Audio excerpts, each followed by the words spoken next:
Rahayu, Rahayu. Hong wilaheng prayoganiro manembah mering para yuang, pangestuning para yuang, jagat bono langgeng. Dengan mantra ini saya berharap agar saya selalu bisa manembah kepada para yuang. Dan saya berharap agar yang saya sampaikan mendapat pangestu dari para yuang, jagat bono langgeng, sehingga bisa bermanfaat kepada masyarakat, bangsa, dan negara. Saya membahas tentang kejayaan Nusantara yang dijanjikan oleh Yuang Sabdo Palon. Dalam Jongko Sabdo Palon sudah disebutkan 500 tahun setelah runtuhnya Majapahit, Yuang Sabdo Palon akan hadir. Dan para spiritualis sudah mendeteksi bahwa kehadiran Yuang Sabdo Palon sekarang ini sudah di Nusantara. Yuang Sabdo Palon mengatakan bahwa kejayaan bangsa hanya bisa diraih jika orang melestarikan agama Budi, menggunakan budi, nalar, dan ilmu, serta mengangkat kembali ilmu pengetahuan, adat dan tradisi, spiritualitas dari para leluhur Nusantara. Itu yang dijanjikan. Dan secara eksplisit, Yuang Sabdo Palon mengatakan bahwa ancaman terbesar, hambatan terbesarnya untuk bisa meraih kejayaan itu adalah spiritual dari Arabia. Dituliskan oleh Yuang Sabdo Palon, jangan hanya makan buah kuldi, tapi makanlah buah budi, nalar, dan ilmu itu tadi. Ini terbukti bahwa hambatan terbesar dari ajaran Arabia itu sudah dipraktikkan oleh beberapa spiritualis yang berkomentar di Nusantara ini, menyatakan bahwa dia tetap menggabungkan antara filsafat ketuhanan Arabia dengan filsafat ketuhanan di Jawa. Bahkan ada yang menuliskan, saya ingin berdialog dengan saya masalah filsafat ketuhanan begitu. Ya monggo, saya tidak ada masalah jika berdialog tentang filsafat ketuhanan ya. Karena Anda tidak menerima kalau saya menyatakan bahwa filsafat ketuhanan Arabia itu berbeda dengan filsafat Jawa dan Anda ingin menggabungkan, ya silahkan kalau itu cocok dengan Anda. Tapi cobalah lihat dengan mata kepala Anda di sekitar Anda, di dalam dunia ini, adakah negara yang menggabungkan filsafat ketuhanan Arab dengan filsafat ketuhanan dari negara itu menjadi sukses? Anda sebutkan mana negara yang bisa seperti itu? Anda bilang Dubai itu sukses. Dubai sama-sama Arabnya. Dubai orang Arab, filsafat ketuhanannya menggunakan Arab. Tapi yang lainnya mana yang sukses? Afghanistan. Filsafat ketuhanan asli dari Afghanistan bukan seperti yang ada di Arabia. Dan itu membuat Afghanistan malah hancur. Sudah gembar-gembor akan meraih kejayaan dengan adanya khilafah Islamiyah, malah hancur berantakan sekarang ini. Banyak kelaparan, banyak kematian di wilayah Afghanistan. Anda tunjukkan saja negara yang berjaya mana dengan menggunakan filsafat Arab yang digabung dengan filsafat dari bangsa leluhurnya sendiri itu. Jika sebaliknya Anda bertanya, terus apakah bukti ada negara yang menggunakan filsafat bangsanya sendiri itu menjadi maju? Banyak. Cina menggunakan filsafat ketuhanan Cina sendiri. Cina itu ada agama Buddha, itu filsafat dari kebudayaan India. Tapi yang dipraktikkan itu seperti misalkan ada jelehut ya, Buddha ketawa begitu, itu Buddha tidur. Yang ada di Cina itu kebudayaan Cina semuanya itu. Buddha yang gemuk terus ketawa, itu kebudayaan Cina, tidak ada urusannya dengan kebudayaan India. Bagaimana orang Cina beragama Buddha tapi memuliakan Dewi Kuan Im? Itu budaya Cina. Jadi jangan dianggap bahwa kemudian Cina itu menggunakan budaya-budaya di tempat lain. Jepang menjadi maju dan dia memuliakan adat dan tradisi bangsa Jepang itu. Amerika maju karena budaya Eropa, budaya Yunani, Romawi itu yang dilestarikan oleh bangsanya. Budaya Yunani dan Romawi itu maju ya. Kenapa Cina kok tidak menggunakan budaya Yunani dan Romawi? Tidak, Cina menggunakan adat dan tradisi budayanya sendiri. Jepang misalkan, kenapa Jepang tidak menggunakan filsafat spiritual dengan budaya Yunani dan Romawi untuk penyembahan dewa-dewa, Zeus, Apollo misalkan begitu? Tidak. Jepang menggunakan sendiri untuk menyembah dewa matahari. Itu adalah contoh lah. Kalau kita ingin maju, maka kita ya harus mengunggulkan adat dan tradisi kita sendiri. Saya ini kan sedang berusaha agar apa yang dikatakan oleh Yuang Sabdo Palon untuk kemajuan bangsa ini bisa tercapai dengan saya menyelenggarakan kegiatan-kegiatan yang terkait dengan pelestarian adat dan tradisi. Setiap seminggu sekali saya menyelenggarakan semedi bersama. Mantra-mantranya ini semuanya berbahasa Jawa kuno. Ong wilaheng prayogani romanembah mring para yuang pangestuning para yuang jagat buwana langgeng. Ingsun miwiti kanthi sukma ingkang suci. Lah ini semuanya ini bahasa Jawa kuno. Icalno samubarang kang awon pangestuning para yuang jagat buwana langgeng. Ini semuanya bahasa Jawa kuno. Tidak ada serapan bahasa Arab, tidak ada serapan bahasa India. Di Bali pun, mantra-mantra yang dipergunakan oleh masyarakat Hindu di Bali itu adalah mantra-mantra yang berbahasa Jawa kuno atau Bali kuno. Jawa kuno dan Bali kuno dulu itu sama bahasanya itu. Anda lihat begitu ya. Om Nugraha Manoharam gitu. Nugraha Manoharam. Itu Nugraha itu asli teks di sini. Tidak terus kemudian menggunakan bahasa India. Anda lihat pendeta-pendeta di Bali yang membaca mantra-mantra ketika bersembahyang. Anda cari mantra itu apakah sama dengan yang ada di India? Tidak, berbeda. Lah kalau misalkan Anda yang melestarikan ajaran Arabia, kemudian sembahyang menggunakan doa berbahasa Arab, persis sama apa yang dilakukan yang ada di Arab, itu yang bermasalah. Kecuali kalau Anda yang beragama Islam kemudian sembahyang mantra-mantranya berbahasa Jawa kuno, doa-doanya berbahasa Jawa kuno. Jadi sembahyang begitu adzan pakai bahasa Jawa kuno. Itu Anda benar-benar melakukan akulturasi dan melestarikan adat dan tradisi leluhur kita sendiri. Itu sesuai dengan apa yang disampaikan oleh Yuang Sabdo Palon. Tapi ya itulah, saya maklum bahwa di negara kita ini ada banyak agama. Oleh karena itu saya tidak bisa memaksa untuk teman-teman yang semedi bersama dengan saya. Ketika saya melakukan semedi dengan bahasa Jawa kuno itu tadi, teman-teman ini tidak semuanya beragama Kawruh Budi Wijayanti, tidak semuanya menjadi pengayat kepercayaan. Orang-orang ini, teman-teman ini ada yang beragama Katolik, ada yang beragama Buddha, ada yang beragama Kristen, silakan. Tapi ketika bersembahyang dengan saya, jangan dicampurkan.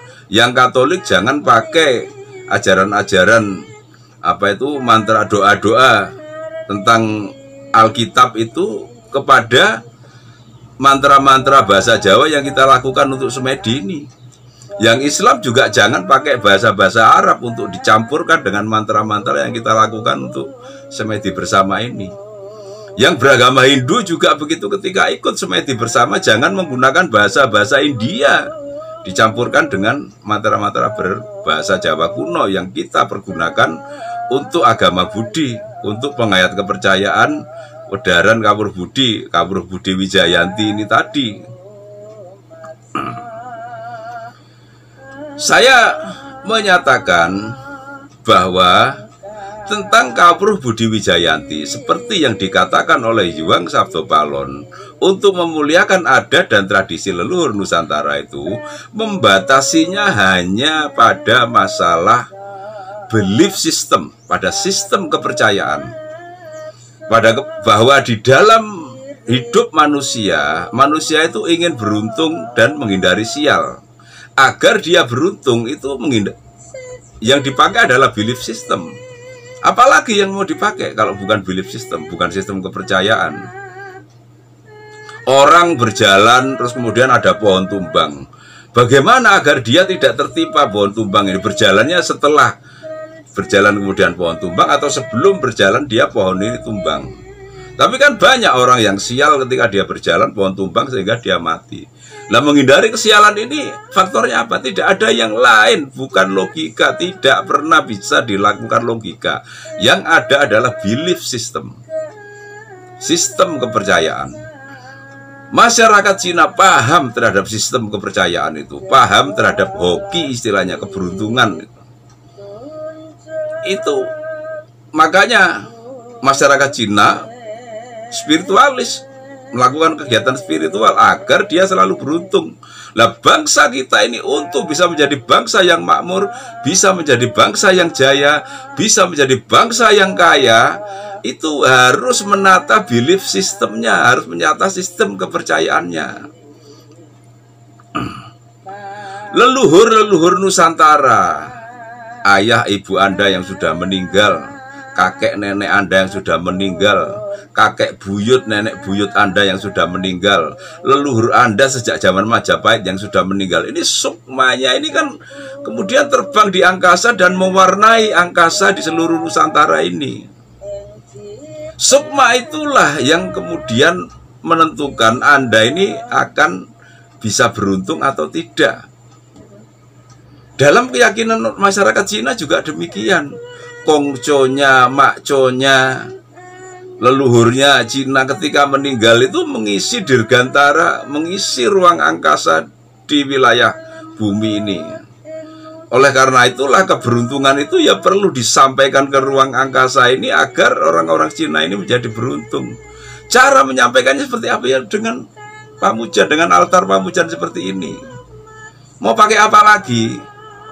Untuk agar bisa beruntung, agar kita bisa menjadi bangsa yang makmur dan bangsa yang berjaya. Orang-orang Arab melakukan sembahyang dengan berbahasa Arab, memuliakan leluhur Arab. Ya, karena leluhurnya ada belief sistemnya di situ. Maka dia menjadi keberuntungan dari sisi Arab juga begitu. Tapi sekarang keberuntungan di Arab dengan keberuntungan yang di Cina jauh lebih bagus di Cina daripada di Arab. Keberuntungan yang di Arab dengan keberuntungan yang di Jepang jauh lebih bagus di Jepang karena memuliakan leluhurnya daripada yang ada di Arab yang memuliakan leluhurnya. Keberuntungan di Arab dengan keberuntungan di Amerika jauh lebih bagus di Amerika karena memuliakan leluhur-leluhur Eropa, leluhur Yunani dan Romawi itu tadi. Dan mestinya leluhur Arab ini juga jauh lebih bagus leluhur kita. Di abad ke-8 leluhur Nusantara sudah bisa membangun Candi Borobudur yang megah seperti itu. Di abad ke-8 Arab ini bisa bikin apa? Hanya karena doktrin dan dogma nanti Anda masuk neraka atau surga. Kemampuan kita, kemampuan mbah buyut kita, kemampuan leluhur kita yang bisa membangun Candi Borobudur dengan megah itu kemudian dihapuskan. Itu yang bermasalah, yang dikatakan oleh Yuang Sabdopalon menjadi hambatan, menjadi ancaman dalam proses untuk meraih kejayaan itu. Dan itu sampai sekarang ada 1-2 member, bukan member ya, 1-2 orang yang berkomentar di Abhyasa Nusantara Majapahit yang masih meyakini bahwa dia itu akan bagus kalau memuliakan leluhur Arab. Tidak, saudara-saudara, tidak. Anda akan bagus kalau memuliakan leluhur Anda sendiri. Dan ada yang mengatakan bahwa akan bagus kalau dicampur antara leluhur Anda dengan leluhur Arab. Tidak juga. Ini yang malah lebih berbahaya, malah lebih kacau. Kita dulu punya sistem penanggalan dengan pawukon. Ada wuku, sinto, landep, kurantil, dan lain-lain. Kita memiliki pasaran. Wage Kliwon dan yang lain-lain. Kita memiliki peringkelan Uwas Mawulu dan yang lain-lain. Itu semuanya terus kemudian dihapuskan, diganti dengan sistem penanggalan gabungan antara Jawa dengan Islami. Sehingga ada Suro, Sapar, Mulut, Bakdo Mulut. Nah ini sistem-sistem kalender Islam ini kan tidak dihitung seperti leluhur kita ketika menentukan wuku. Itu ada energi alam semestanya. Sehingga misalkan tanggal 13 besok kita melakukan upacara itu, saya menggunakan wuku yang energi alam semestanya baik. Saya menggunakan pasaran yang energi alam semestanya itu baik. Saya menggunakan peringkelan yang energi alam semestanya baik. Nah ini kan tidak ada. Bulan Suro itu energi alam semestanya baik apa buruk dibandingkan bulan Sapar. Itu tidak ada di dalam sistem kalender Arab. Terus orang-orang Jawa pakai bulan Suro itu buruk untuk pernikahan, bulan Sapar tidak buruk, bulan besar bagus untuk pernikahan. Lah ini kan sudah berbeda gitu loh. Dari kalender Arab antara Suro dan besar ini tidak ada bedanya. Anda tanya orang Arab, bulan Muharram Suro dibandingkan dengan bulan besar, bulan Dzulhijjah itu tadi, bedanya apa? Tidak ada. Orang menikah di bulan Muharram boleh enggak? Orang menikah di bulan Dzulhijjah boleh enggak? Di Arab sami mawon. Tapi di kita dikatakan bulan Suro ini angker, enggak boleh nikah. Kalau menikah bulan besar. Ini loh menjadi rusaknya adat dan tradisi negara kita ini kalau dicampur-campur. Ilmu leluhur untuk pawukon yang melihat energi alam semesta itu seperti apa, melihat pasaran legi bagus, pasaran pahing nggak bagus. Ini semuanya hilang hanya karena kalender yang Suro Sapar ini tadi. Itu yang saya katakan, jangan mencampurkan spiritual Jawa ini dengan spiritual Arabia, rusak. Dan ini lebih berbahaya daripada yang terang-terangan orang-orang yang memang benar-benar memihak Arab, yang ini memihak Jawa. Ini jelas-jelas enak gitu. Ini mencampurkan ini bahaya. Saya pernah dalam sebuah pertemuan begitu mengatakan bahwa orang dengan bangga mengatakan, saya ini melestarikan, dia teriak di forum itu, dia mengatakan bahwa apa yang diperbuat orang-orang untuk melestarikan budaya Majapahit ini. Saya ini loh melestarikan budaya Majapahit. Setiap Suro saya melakukan kegiatan. Melestarikan budaya Majapahit kok setiap Suro? Setiap Suro saya ngubah keris, keliru. Budaya Majapahit itu ngubah keris setiap hari tumpak ladep. Setiap hari Sabtu Kliwon wuku tumpak. Jadi wuku ladep. Jadi ada wuku, ada perhitungan wuku tentang sesuatu yang landep, sesuatu yang tajam. Ini tidak dimiliki oleh kalender Arab. Suro Sapar Mulut itu tidak ada tentang wuku ini. Wuku ladep ini tadi. Lah hari yang baik pada wuku ladep itu adalah hari Sabtu, hari tumpak, Sabtu Kliwon. Maka pada hari Sabtu Kliwon di zaman Majapahit orang-orang mencuci keris, menjamasi, membuatnya lebih tajam, membuatnya lebih terawat. Ini sebenarnya ada dalam tradisi leluhur kita. Ini jadi rusak karena orang-orang ketika mencuci keris pada bulan Suro, itu loh bahaya. Kita tidak akan pernah bisa maju. Energi yang kita sampaikan terhadap keris itu ke alam semesta angkasa ini, komputer ini jadi error. Komputer alam semesta yang diisi oleh para leluhur kita dengan sistematika untuk keberuntungan yang sudah terjalur ini jadi kacau, jadi error. Karena ulah-ulah Anda untuk mencampurkan energi-energi leluhur Arabia ini ke dalam belief system kita. Maka ya terus bangsa kita tidak akan pernah berjaya, tidak akan pernah bisa seperti Jepang, tidak akan pernah bisa seperti Cina, tidak akan pernah bisa seperti Amerika. Ini harus benar-benar secara mendasar disadari untuk bersama-sama ditiadakan. Saya benar-benar marah besar, saya dimasukkan di WA Group, terus kemudian WA Grupnya menyatakan tentang adanya kalender Jawa. Ternyata kalender Jawanya Suro Sapar Mulut. Langsung saya keluar dari WA Group itu. Ketika saya marah-marah, saya nggak digubris. Enggak, ini ada dalam tradisi Jawa. Udah, saya langsung keluar dari situ. Sudah saya katakan bahwa penanggalan Jawa itu ada energinya. Wuku-wuku itu tadi, wuku galungan itu energinya seperti apa, wuku sinto, wuku watu gunung itu seperti apa. Itu ada energi-energinya, wuku gumbrek itu untuk panen, itu semuanya ada energi-energinya. Maaf, wuku gumbrek itu untuk hewan ya, untuk selamatan hewan, untuk melakukan ritual apa itu pemujaan kepada para hyang demi keberuntungan, demi hasil yang baik bagi orang-orang yang merawat hewan, yang punya peternakan. Itu pada wuku gumbrek itu tadi itu. Ini tidak ada dalam kalender Suro Sapar Mulut itu, maka jangan dicampurkan. Filsafat ketuhanan kita berbeda dengan filsafat ketuhanan Arab. Filsafat ketuhanan kita yang gemah ripah loh jinawi toto rentrem perkartora harjo itu isinya adalah ojo rumangsa bisa tapi iso ngrumangsani. Itu intinya adalah kasih sayang, empati yang sangat besar, rasa persaudaraan yang sangat besar. Itu adalah filsafat ketuhanan kita. Filsafat ketuhanan Arab, orang kafir bunuh, orang murtad bunuh. Ini sudah gak cocok. Belum lagi filsafat ketuhanan kita hanya mengurusi bagaimana berbudi luhur dan hanya mengurusi tata cara sembahyang agar bisa beruntung. Stop. Sudah di situ saja. Kita tidak melebarkan mengurusi siapa manusia pertama. Lah filsafat ketuhanan Arab mengurusi siapa manusia pertama, sampai menyebutkan bahwa manusia pertama itu tingginya 30 meter. Rusak otak ini. Gak ada manusia pertama tingginya 30 meter itu. Mana pernah ada ditemukan rangka manusia yang panjangnya sampai totalnya 30 meter. Tidak pernah ada. Rusak otak kita ini menjadi tidak cerdas. Mengurusi bagaimana cicak itu bisa meniup api sehingga apinya menjadi besar, terus cicak itu harus dibunuh.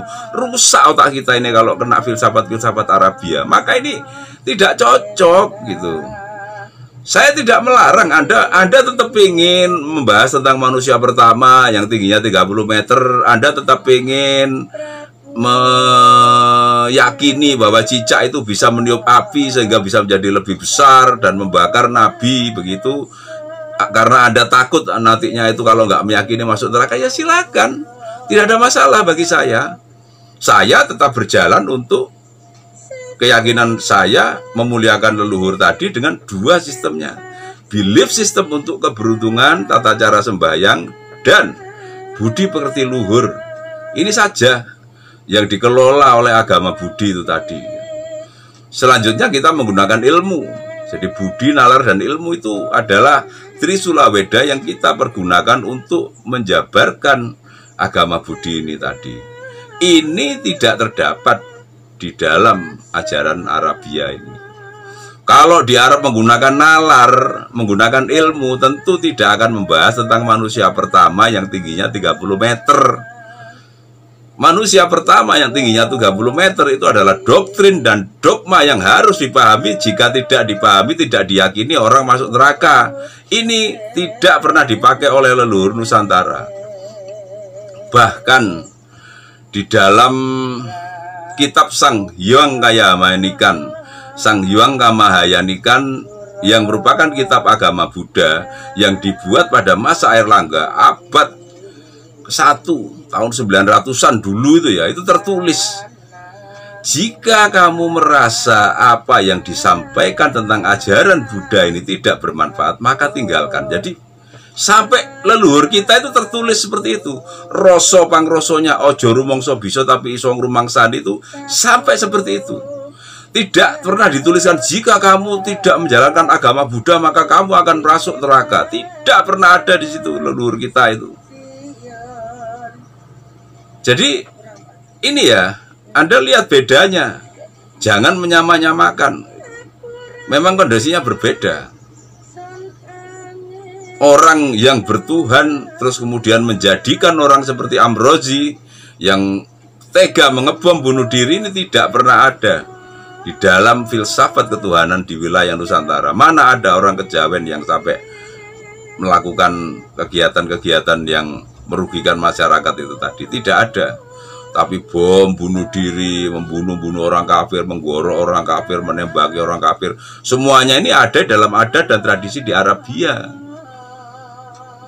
Saya kira itu yang perlu saya sampaikan. Saya berharap kembali untuk jangan pernah berhenti menggali kembali adat dan tradisi leluhur kita sendiri. Kita jangan pernah patah semangat untuk meniadakan lagi ini pengaruh-pengaruh budaya asing di dalam filsafat spiritual kita. Filsafat spiritual kita harus dijadikan filsafat yang murni, yang benar-benar berdasarkan pemahaman dari para leluhur kita. Selama kita masih mencampurkan, maka kita tidak akan pernah bisa berjaya. Semoga apa yang saya sampaikan bermanfaat kepada Anda semuanya, dan semoga Anda semua tetap bersemangat untuk melestarikan adat, tradisi, sejarah, budaya, dan spiritualitas Nusantara. Semoga damai selalu, rahayu mulyaning jagat.